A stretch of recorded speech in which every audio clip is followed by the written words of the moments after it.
Hi, Regional Office, and welcome to the Monitoring Minute on Evidence Collection. Rochelle Logan here from Central Office with Julie Ray, one of our follow-up leads. Hi, Julie. Hi, Rochelle. So today we're going to get down and dirty with RAN.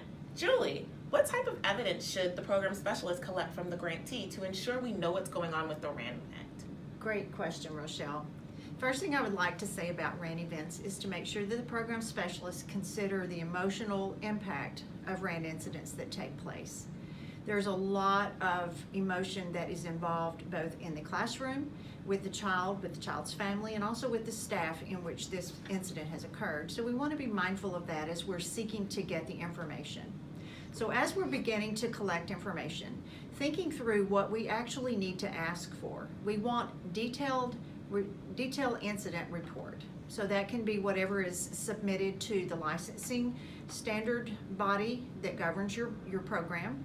It can be any report as a witness that was submitted, but we want to make sure that we know everything that we can find out about the incident. What was the age of the child? What was the date of the incident? Where did the incident occur? What was done immediately following the incident by the grantee to mitigate any further harm to the child that was involved or either other children that are in the center with the child? Thank you, Julie. Is there anything additional that we need to know from the grantee to ensure we have the full picture of the RAN incident? Absolutely. Reporting is a big part of this.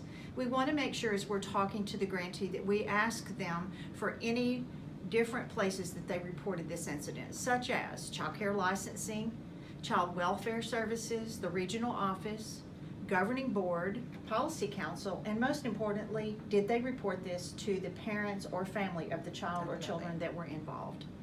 So Julie, thanks so much for sharing information on how to collect evidence. So now you have all this evidence, where does it go? Program specialists will get a lot of information as you're conducting a RAN review.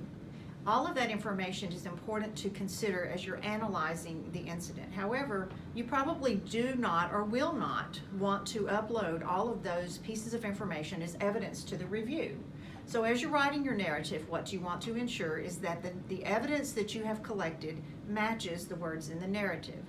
Make sure if you're uploading policies and procedures that they're dated, and also whatever title you refer to them in the narrative is also the title that is found on the document that's in the evidence. You also want to make sure that any other interview notes are dated and that you understand who was involved in the interview, and just any details that will support what is actually written in the narrative, because at the end of the day we want to make sure that the end reader understands where to go and look at the evidence that's reflected in the narrative that's been written. Yep, Julie, this information is helpful. Following your tips will ensure that the RAN review makes it through the system in a timely manner. If you guys still have questions out there, check out the monitoring map on evidence collection. See you later, Regional Office.